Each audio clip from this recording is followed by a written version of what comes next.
എവിടെയാ നമ്മൾ പറഞ്ഞു നിർത്തിയത്? പകിരിയല്ല, സായിടാമട്ട്. ഒത്തിരിയായി, നമുക്ക് വീട്ടിലോട്ട് പോകാം. ചേട്ടന് അതാണ് അതിന്റെ ശരി. ഞാനിപ്പോ നമ്മുടെ നിലയാമട്ട് പോലെയാണ്. നിലത്തുനിന്ന് പൊങ്ങി പൊട്ടി, പിന്നെയും പൊങ്ങി പൊട്ടി. അങ്ങനെ ഇന്നലെ നമ്മൾ 7 നിലയും പൊട്ടിക്കും. അപ്പോഴേ നമുക്ക് 7ാമത്തെ നിലയ്ക്ക് അപ്പുറത്ത് പൊട്ടിക്കാൻ പറ്റുമോ? 7 സർക്കാർ സമ്മതിച്ചാൽ 14 നില ഞാൻ പൊട്ടിക്കും. ഇവന്റെ എല്ലാ അപ്പൻ അപ്പൂപ്പന്മാർ വിചാരിച്ചാൽ സാധിക്കാത്ത കാര്യം. ദൈവത്തെ ഓർത്ത് നീ എവിടെ പറഞ്ഞിട്ട് മാറണം?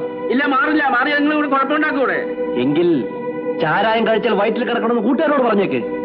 അല്ലാതെ അപ്പനപ്പന്മാരെ വിളിച്ചാൽ വിളിക്ക്, ഒരിക്കൽ കൂടി വിളിക്ക്. ആണാണെങ്കിൽ എന്റെ ആണത്വം തെളിയിക്കാൻ നീയല്ല വേണ്ടത്, നിന്റെ പെങ്ങള, അല്ലെങ്കിൽ നിന്റെ തള്ള. എന്റെ കർത്താവേ, എന്റെ കർത്താവേ.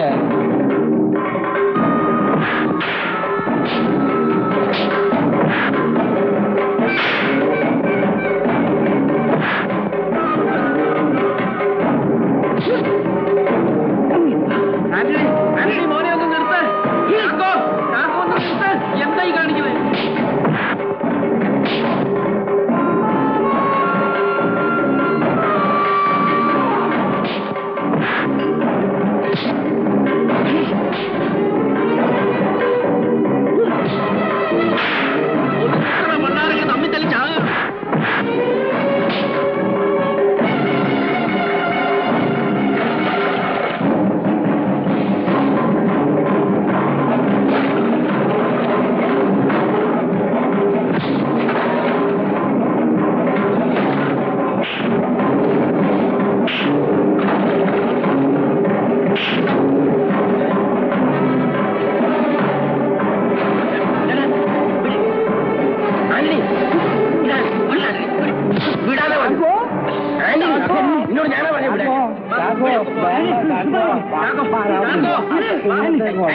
എന്താണ്